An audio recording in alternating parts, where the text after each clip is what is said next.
Hello, everyone, and welcome to another episode of Longley's Line Podcast. I'm, of course, your host, Stephen Longley. Remember to like, follow, subscribe, all of our social medias, YouTube, Spotify, Instagram, anywhere you can find us. Stephen Longley for me, Longley's Line for the show, Lightstyle Studio for our beautiful studio here. And today, much like every day, I have a very special guest with me here, and it is Orobio. Hello. Orobio, thank you for being here. I appreciate you for having me here. Before we really get cooking or started on anything, go ahead and promote all of your social medias, anything you'd like people to follow you on. It. Dope. Everything. What's up, y'all? My name is Orobio. You guys can follow me on Instagram at DreamerFlow. I do have a podcast as well, too. It's called Trial and Answers. And I got YouTube also, but I don't really use it that much. But I think I'm going to start vlogging a lot more now. Yeah. Once you kind of get the ball rolling. Yeah, it's like video, content. Bam, bam, bam, bam, bam. Yeah. Yes, sir. I feel that completely. So where are you from originally? Originally from Cali, Colombia. Colombia. Mm-hmm. Oh, wow. Far away out here in Reno. Very, very far. Very, very far. And one thing I like to ask kind of initially, when you're growing up as a kid, what did you want to do for a living? Did you have kind of a thought, like maybe I'll be an astronaut or something? Did you have one of those big dreams when you were a kid? When I was a kid, I definitely wanted to be a veterinarian. A veterinarian? I love animals. Yeah. I loved animals a lot. So that's definitely was one little dream that I had when I was a little kid. Just helping animals, every animal that I could. Yeah. Right. I mean, I think that's a good one because a lot of times, like when I was younger, it constantly changed. You know what I mean? Like it went from I wanted to play sports and I started playing basketball. I'm not very good at basketball. So then I kept going, wanted to be a professional football player. I'm tiny, so I can't do that. Then I was like, oh, you know what? I'll be a music producer. I got one of those soundboard beat machines in my bedroom, making beats, listen back to them. Hell yeah. These are trash. So then went into acting and I was like, I like this. I can actually do this. Fire. So when you're growing up, veterinarian, that's kind of the inspiration. A little bit, yeah. When you are growing up, what was kind of that like? What was your growing up like? My childhood, well, let's see. I moved around a lot. Yeah. Didn't have my dad in my life. I did have my mom, though. It was only me and her out here. Since we were kind of illegal immigrants, it was a lot of driving around very carefully, not trying to get pulled over. Not to be seen. Yeah, basically. Yeah. So it was a little bit of that type of like come up for the first couple of years, for sure, yeah. And then where did you find yourself to really like kind of plant down roots? Did you have a spot? If I'm going to be sincere, I still haven't been able to plant those roots. Yeah. If I'm going to be sincere with you. I've always been like running for some reason. And it's not till like now recently that I'm 24 that I've been able to actually stay still and feel safe. Yeah. Because you've always had that kind of thing in the back of your head. We got to keep going. Yep. I'm not safe here. Let's go. So in those travels, did you have any spot that kind of stood out to you that you were like, maybe this place, or maybe I'll come back here, or anything like that? Well, it wasn't until I was in the military that I started really enjoying traveling. And if I were going to answer that question, I'd probably say Okinawa, Japan. Okay. What was it about there? Just kind of... I definitely had a past life there. I know that for sure. Yeah. But it's just the culture itself is very beautiful. Most of my tattoos are Oriental as well also. But it's super clean there too. Have you ever been to Tokyo? No. Have you been to New York? I haven't been past the West Coast. Oh, okay. All right. Well, I know. Have you been to San Fran? Yes. Okay. So you know how like major cities are kind of pretty dirty, has a lot of trash and stuff like that. Tokyo, which is, known as such a big technological, huge city. Yeah. Not one piece of trash. Really? But the most interesting part, though, is that on every block, there's a vending machine, though. And in the vending machine, there's like coffee, sodas, teas, whatever. I've seen those, yeah. When I say every block, I literally mean every block. And to think that on every block in a major city is surprising to me that there's no trash. Yeah. Like, what? And when I got there was no trash at all. It wouldn't make any sense if you walk down Los Angeles and there's a vending machine on every block. Oh, no. There's trash everywhere. I got That wouldn't make any sense. gum on my shoe. Yeah. Yeah. Every step. Yeah. No, I get that completely. That's cool. I've always thought about my big goal, like we talked about before I came back from Disneyland, is my goal is to visit every Disney park Oh, dope. at one point. And the one that they have 2 out in Japan that are just, They do. dude, they look amazing.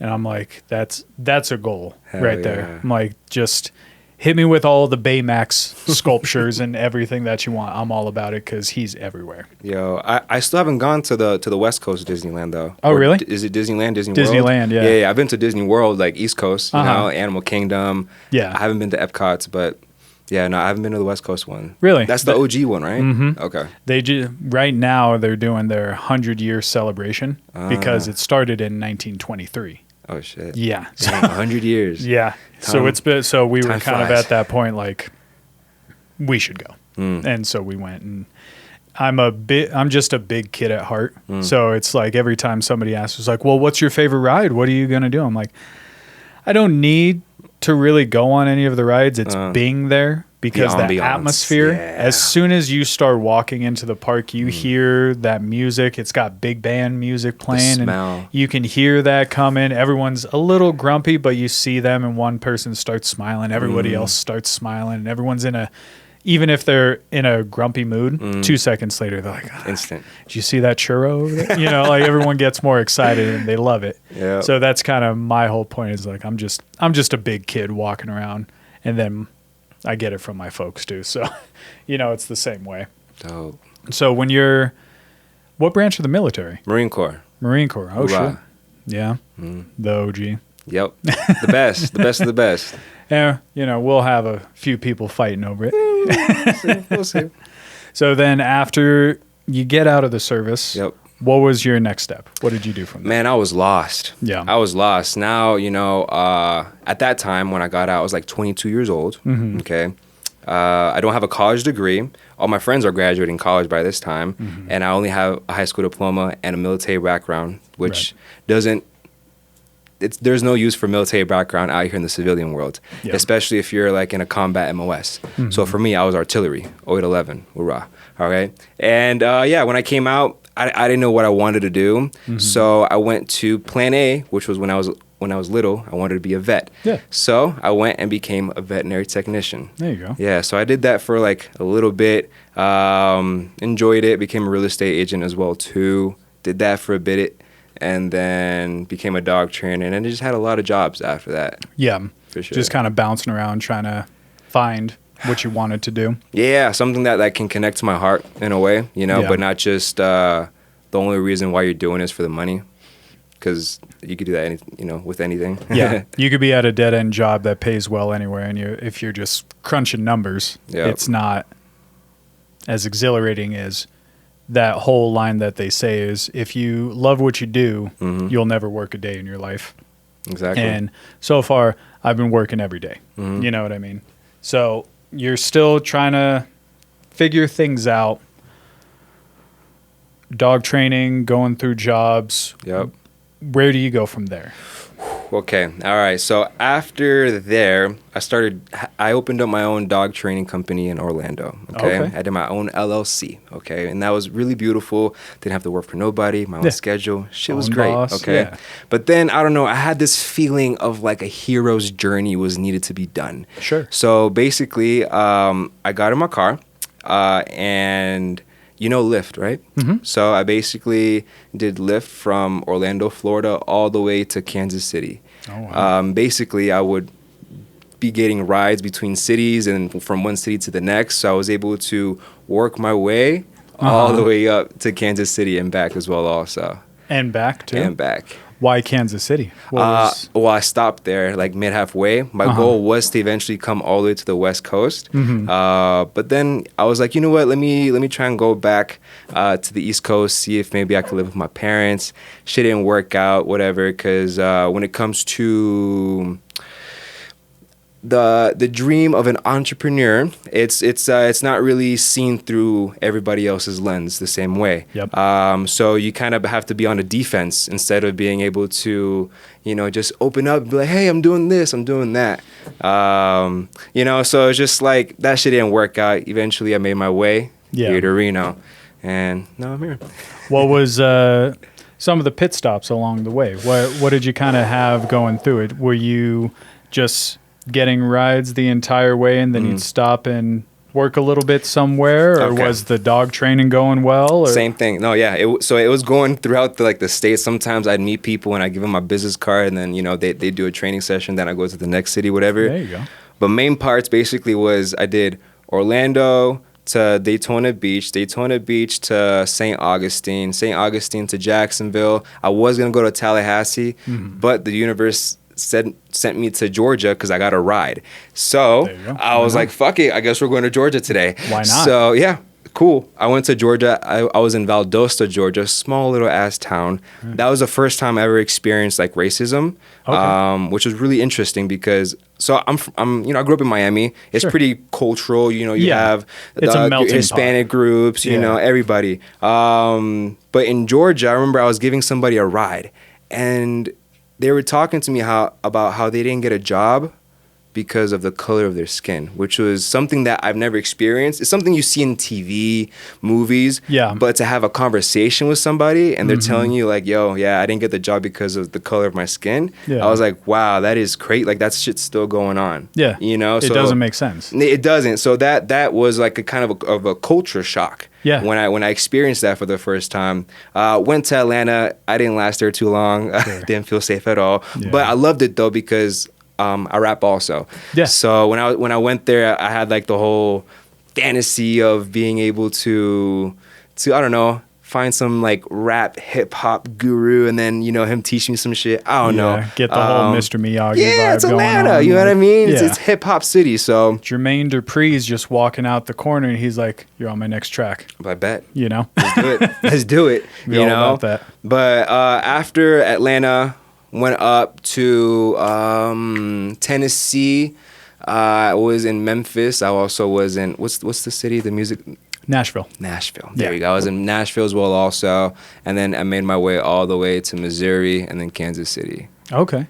And that was kind of where you stopped for a little bit? For a little bit. That's where I was just trying to figure myself out. Like, what the fuck is going on? Like, what is going on? I know you're meant for more, but this isn't it. So it's just like, what's going on? It's just been a lot of like trial and answers. It's really a thing that you never get taught younger, that I say it never get taught, but I'm sure, our parents have been like, I've been telling you this entire time. You need to figure out what you're going to do.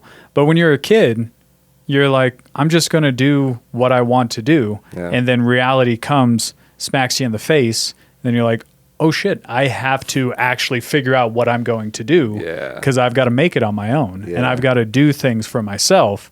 And I don't want to just be in an office or doing this. And then it's like, well, I'm working 9 to 5 and, like how everybody does. Like, I've got a day job right now, but there's still, I've never stopped. It's like I've been asleep the whole time. I've never stopped dreaming. You know what I mean? Yep. Like it's always there. Like every time I talk to my wife or somebody else, it's like, if an acting gig comes up, I'm going to try and do it. Yeah. Like I want to do it. If a voiceover gig comes up, send it my way. Let's do it. Like I want to keep doing it because it's something that I fell into that I was somewhat pursuing, but that I also fell into, and it was like, this is what I want to do and let's do it. Yep. So while you're in Kansas City, do you have any sort of revelation that comes up? Rapping, that's what kind of gets you in Kansas City. That's where it started. Well, technically it started off all the way in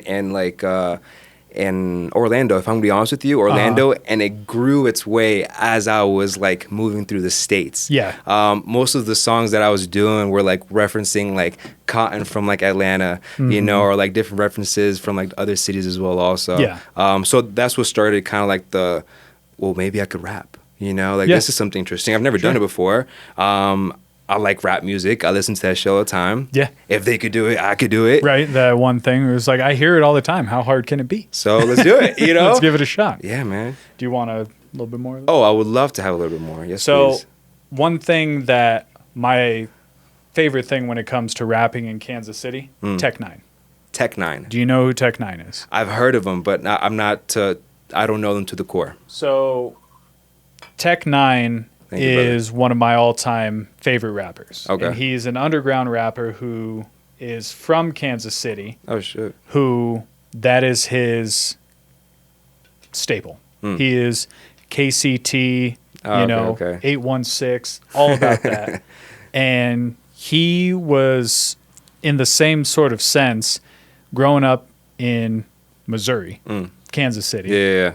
And then he came up always underground, never doing much, trying to do what he can because he's like, it's either that, and he was also a breakdancer, which is like getting into the rap game was Yeah. just kind of a little transition that he had. Ah. And then now he was performing at Travis Kelce, who is on the Kansas City Chiefs. He threw a big party in Kansas City and he was the headliner. Oh, wow, You know, dope. like little things happen like Yeah, that yeah. where it's like he just found a bunch of people that had the same mindset Mm-hmm. and Tech Nine is now just blowing. Popping. And he's my guy. I Fire. fucking love Tech Nine. Hell yeah. And if you're listening, come to Reno.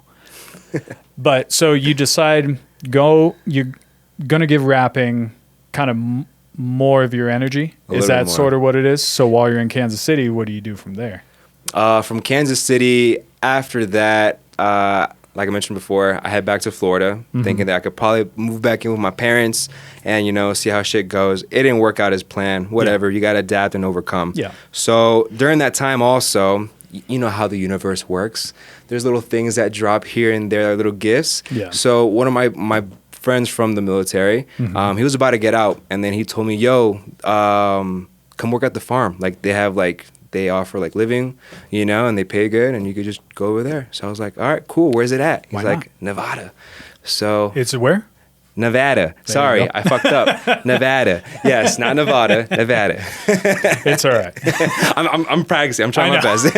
I caught myself though. It's funny because we had somebody on here the other day, and it was like her moving down here. She had to get acclimated to that too, because You have everybody to. does it. Yep. That's not from this area, because they, you know, how are you gonna know Yeah. unless you're from this area? And it's like, oh yeah, OEO, you mean Ohio? You know, like Oh, you. yeah, that's how it feels over here. You know, it's ridiculous. Yep. But so your buddy says, hey, there's a job out here in Nevada. Yep.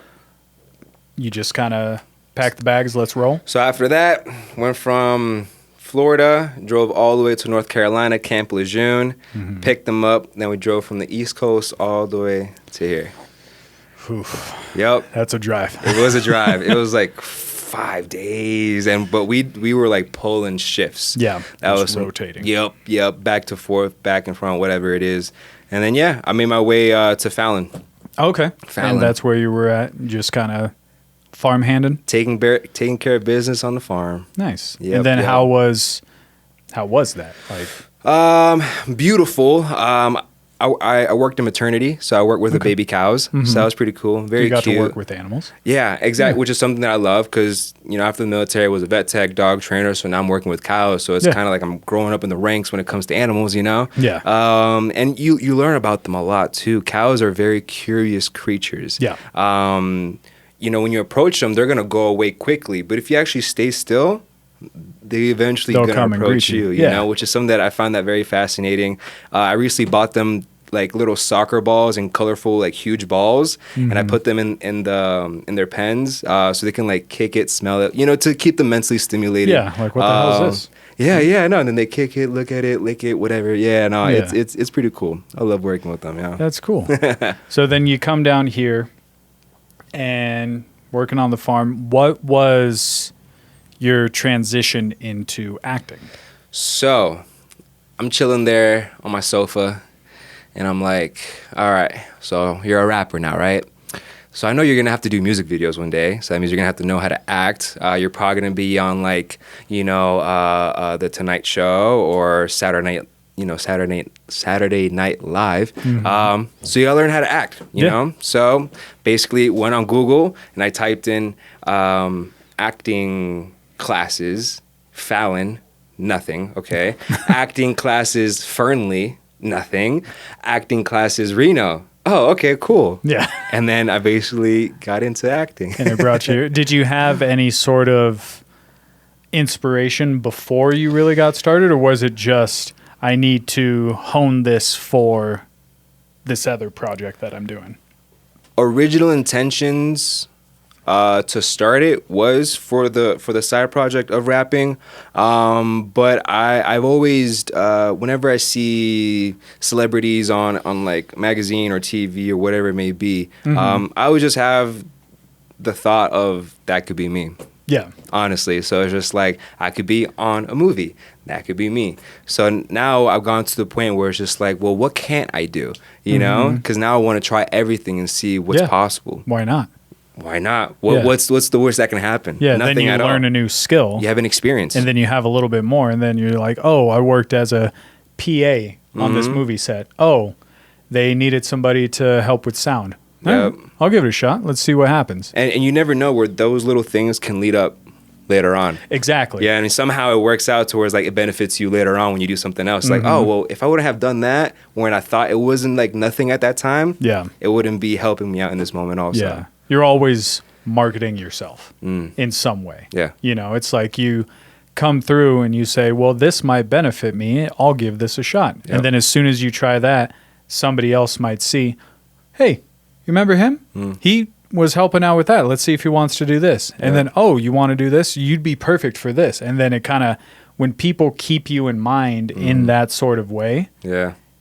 then it helps everybody. Yep. Really, For because the whole community. Yep. Exactly, Yep. which is what I've really enjoyed about just kind of the acting scene here, is because a lot of times, or even just like modeling stuff, you know, if you go and do something, you'll meet a bunch of people that are on set Yeah. that are trying to do something else, and then they're like, I saw him. I think he'd be perfect for this. Let's see if he wants to. And I've had that happen, you know, X, Y, and Z amount of times. That happened to me with spoken word poetry.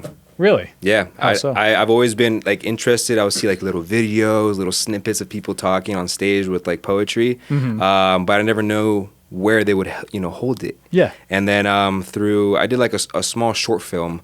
It was like a ninja short film, and I'm not sure if you know Crystal with a K. Yep. Redhead? Yep, her. We basically we met there at the shoot, and then we started like chit chatting. Eventually, we got into like poetry because I told her that I rap, whatever. And then she's like, "Oh, well, I do poetry." And then at that moment, I was like, "Oh, can you write something for this moment?" And then she wrote something like on the spot, and then she read it back to me, and then I was like, "Yo, that's dope." And then she mentioned to me about spoken word on Monday nights. So I was just like, "All right, cool. I guess now I'm a poet too." Yeah. So then I tried that, and then I appreciated it because like I was able to have stage time. Being able to have, be on a stage in front of people, even though it's small, at least it's better than just being in your room looking at a mirror, Yeah. And doing it. You get to practice in front of people. Exactly. Instead of just you're doing it to yourself. And when you laugh at your own jokes, it's fine when it's in the mirror and only your wife's laughing at you because she thinks you're crazy. Barely, you yeah. know? She's like, what are you doing? Yeah, moral in there? support. Yeah, But I then love you. when you're in front of people and you actually get to put out what you've been trying and to see the response, like, ooh, that person was shaking their head, Yep, yes, they or felt that that, person was doing this, yep, yes. yep. As soon as you said spoken word, I was like, pretty sure Crystal does that. And then, Yep.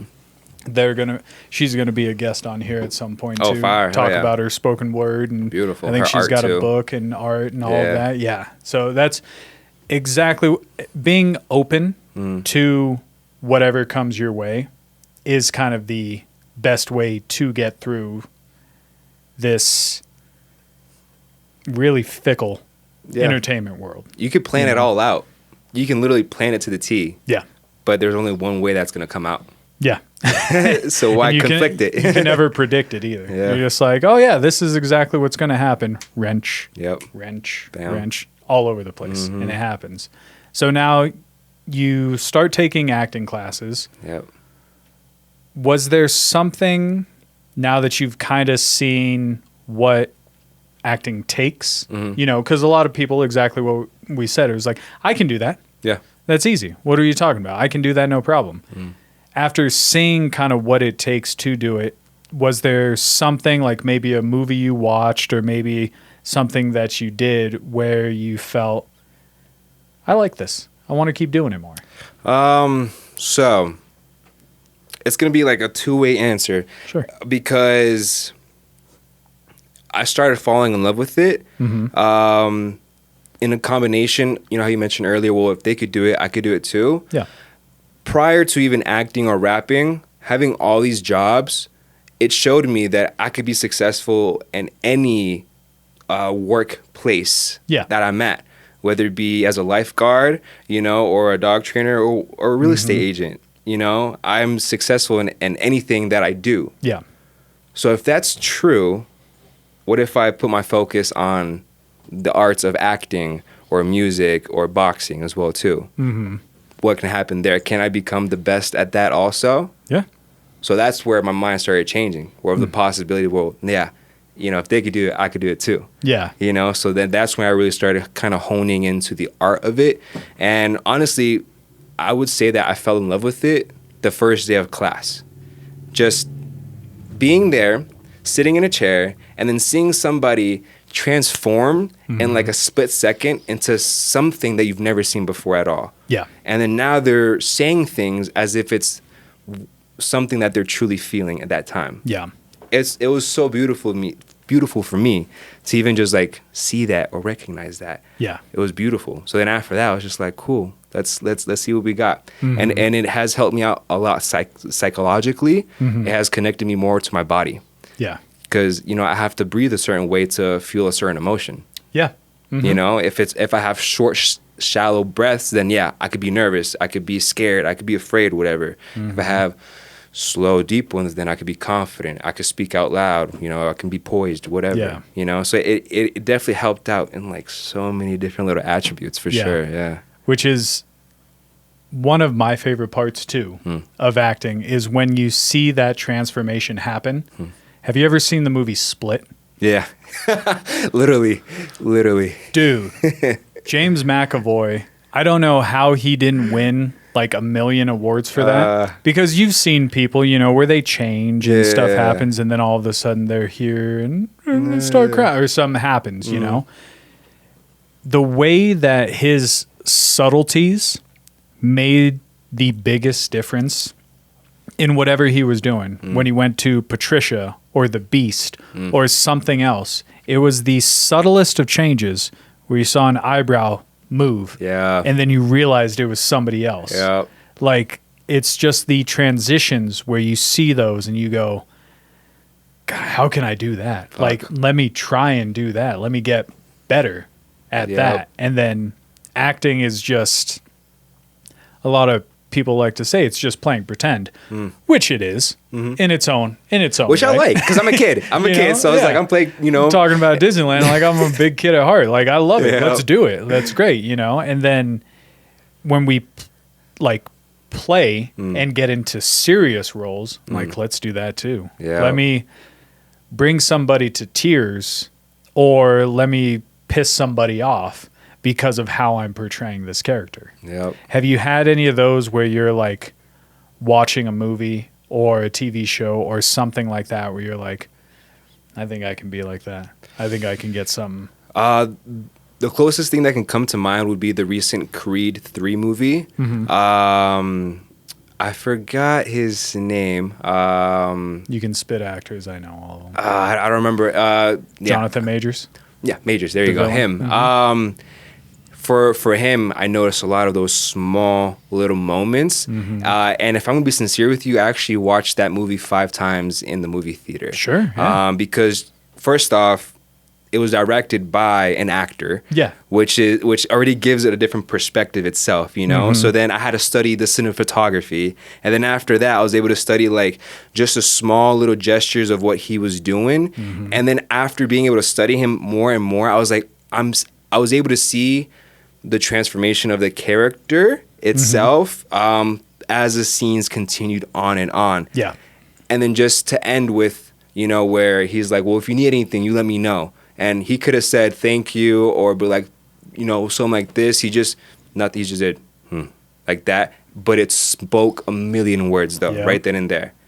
And those are the moments that it's just like where I study, you know, because it's like that's what's gonna captivate something different, a different emotion, at least, you know. Yeah, I was talking with a director, and we were talking about like you look at it so much differently when you want to be a part of it. True. You know what I mean? Like I'll watch a movie back a million times, and I'll see a scene happen. I'm like, how did they do that? It's funny because like during the Super Bowl, I don't watch the commercials the same no more. I know. Before I used to watch them for the entertainment and laugh, but now I'm like studying it and seeing like every little aspect of it. I don't watch commercials, like I study it now. Yeah, it's pretty you're like, funny. that is a national commercial. I could be doing. Yep. Yes. That's Look at 'em Rihanna go. singing on the Super Bowl. I could be performing that too. Super. I'll be one of those dancers. Yep.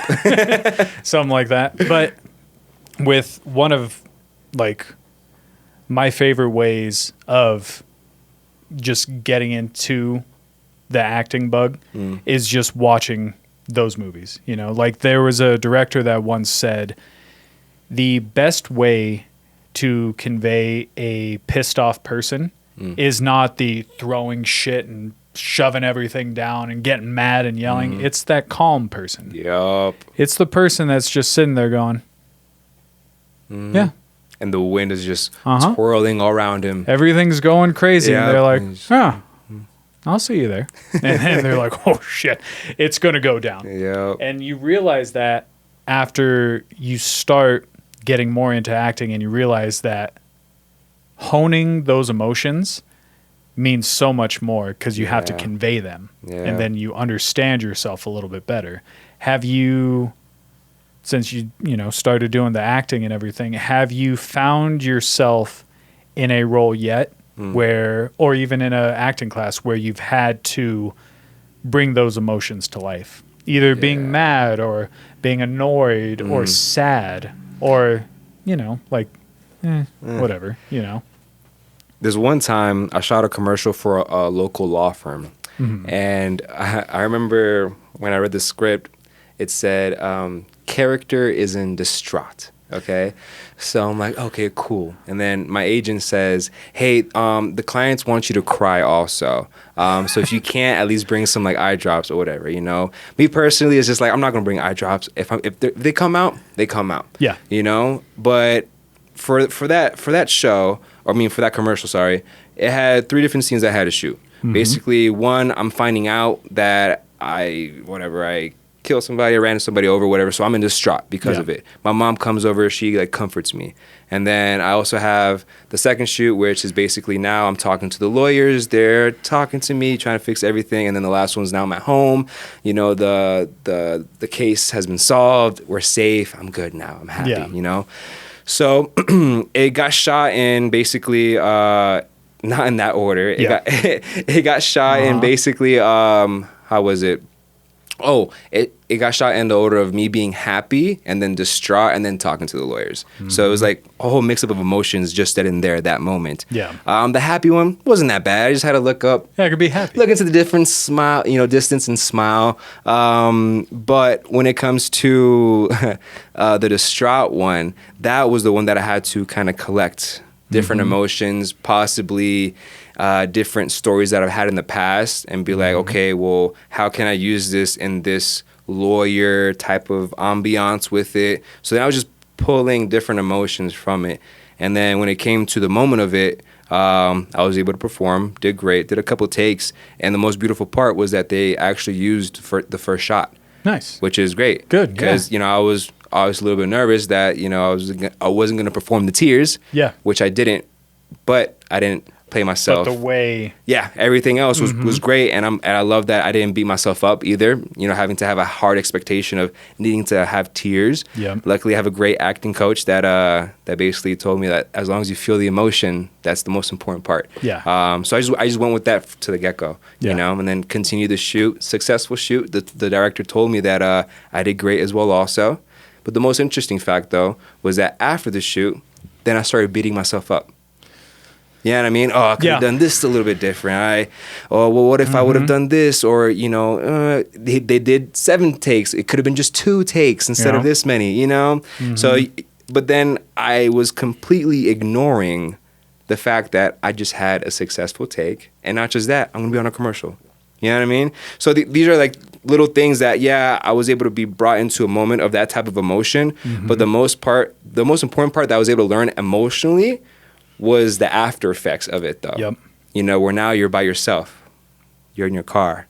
You're in your thoughts. Now you're driving home, and then you're just thinking what it could have gone differently when it went well. Yeah. That's what you could have just, left with instead of all these other thoughts, that don't serve you at all. They don't serve you. I think it's a crazy thing because that never really goes away for anybody that does it. Because every time you act, you put on a scene, you hit that emotion that you feel really proud about. Like I did a short film as well where I had to cry.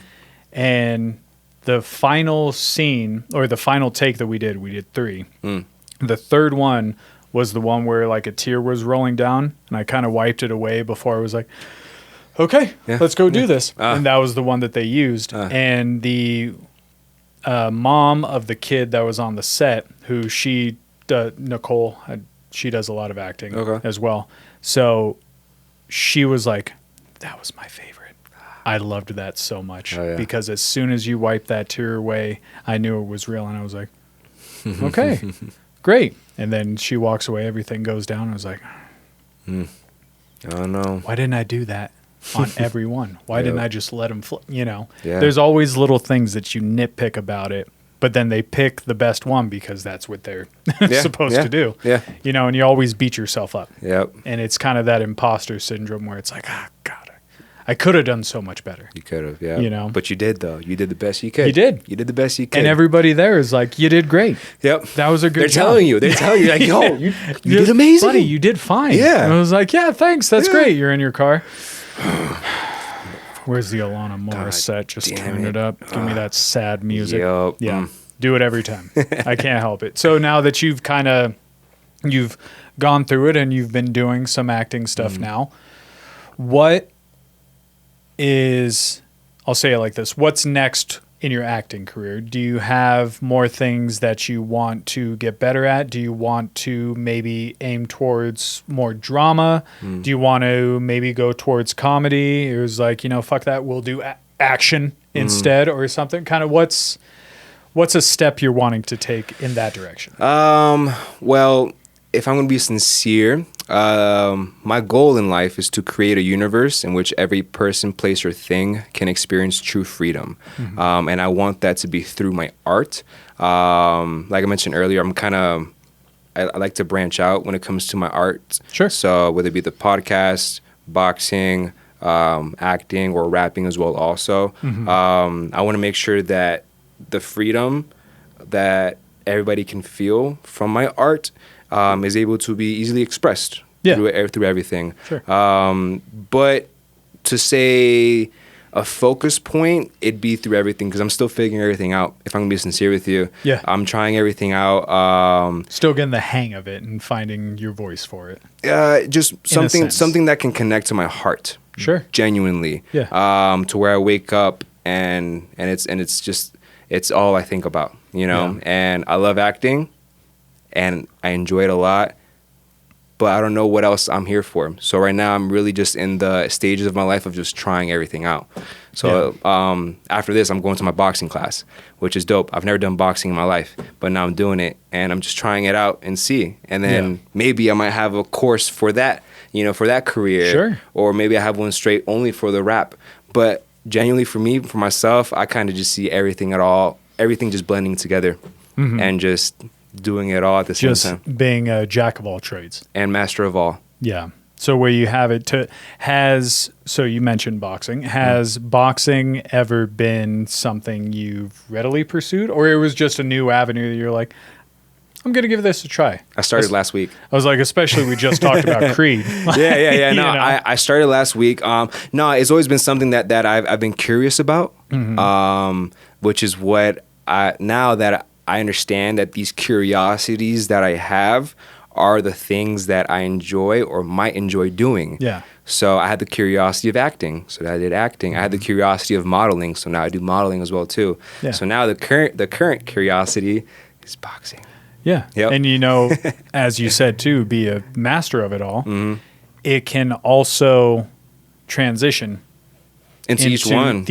All the other avenues. Yep. So you Yep. have acting, you have rapping. Yep. Danny Trejo, before he was this huge name of being Danny Trejo, he got out of prison, went onto a set, was the boxing instructor, and the actor wasn't really getting it. Okay. So they were like, Danny, can you help him out? He's like, yeah, all you got to do is boom, boom, boom, Yeah. like this. No big deal. I'm like, Danny, just get in here and do it. Oh, He's like, shit. okay. Oh, yeah. First movie role, and then it's been Danny Trejo ever since. Beautiful. So you can take those skills, utilize them, and then bring them to, fruition. Oh, yeah. Like, for acting, being on a stage or being on a set, I get nervous. Oh, always. But I've also prepared for combat as well also. Yeah. So that little part has helped me out. When it comes to the acting, when Sure. it comes to my social life, I can do little things, Yeah. little characters or whatever. And then when it comes to the rapping, it's helped me out with spoken word and poetry. But the spoken word poetry has helped me connect emotionally more with my dialogue Right. for acting. So yeah, they all like just intertwine itself together, and you just create this art, which I learned earlier that art really isn't just classified as paint. Art is the expression of somebody's mind. Yep.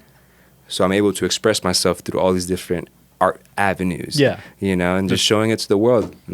That's why a lot of things like actors are considered artists because they're portraying something in a certain way. Yep. Stand-up comedians, As same well, thing. yeah. They're portraying their words in a way for people to laugh at and enjoy. Yep. And just creating that and letting other people see it and hoping that everybody enjoys it, because that's all you want to do. Yeah. You don't want to sit there and bring people down. You want to make people feel a certain type of way. Yeah. Happy, sad, mad if they want to, but that's on them Yeah. if they want to get mad. But you've got all these avenues now. The last thing that I kind of want to touch on here is you've got your own podcast starting. Yep. Tell me a little bit about that. Whew. So my podcast is called Trial and Answers. Okay. Original name was going to be like spiritual experiences, something like that. I don't know, but I didn't want to be left in a niche, So I want something that can be related to everybody. And one thing that I kind of came up with by myself last year was trial and answers. I don't believe in trial and errors at all. Sure. I believe in trial and answers based off of all the jobs that I've had. I've done a trial for a couple months, didn't like the job. I got the answer. So now I'm going to go to the next one. Yeah. And I kind of incorporate that with everything in life. Everything you do based off of how you say hi to somebody can be a trial and answer. Whether you decide to say hi or you don't, you get the answer, you know?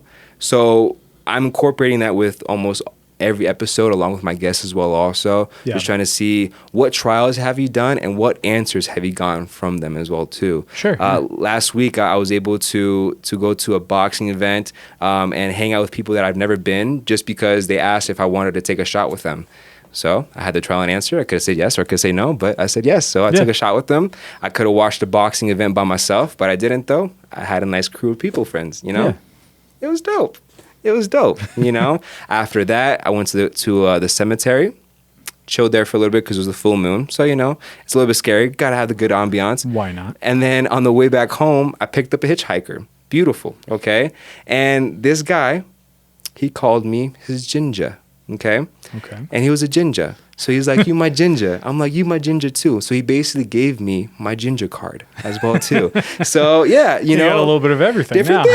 things, different things. It's a lot, like so many different things when it comes to like this life experience that you can't really be afraid of. And though, yes, I'm an artist, but I believe that everybody is an artist in their own way because you are creating your own life. Right. Every breath that you take, that's your own creation. It could be a peaceful breath or it could be a stressful, anxious one. Right. How do you want to create that breath? Bam. Now you're an artist too. Yeah. You're expressing you. Yeah. in the most natural way. The only way you know how to. Yep. And you're the only person that does. Yeah. Well, Orobio, I want to thank you for coming here and kind of telling us your story and going over everything. Before we get you out of here, go ahead and tell the folks again where they can find you, whatever you want to promote. Beautiful. You guys can find me on Instagram at dreamerflow_. My podcast name is Trial and Answers. And genuinely, I just want everybody to feel safe and not to be scared in this world that can create so much fear in our hearts. And just see the love that's around you and just continue to focus on that love that is around you. Because when you see that, then you'll see how beautiful everything else is. That's beautiful. Appreciate it. Well, Orobio, once again, thank you for coming in. I appreciate you. I appreciate Thank you, man. having you here. Whew. Thanks. Yeah. it's a little bit. I feel you. It's been a It's long getting day, that time. It's buddy, getting that time. Let me tell you. No, but once again, thank you for being here. I appreciate you you coming in and kind of telling us your story. It's been a whirlwind, and I appreciate it. Thank you. Thank you guys once again for listening. Remember to like, follow, subscribe on all of our social medias, wherever you can find us. Stephen Longley, Longley's Line, Lightstyle Studio, anywhere you can find us. We'll talk to you guys next week. Bye. Perfect. Woo. That was it. Hell yeah, dog. I appreciate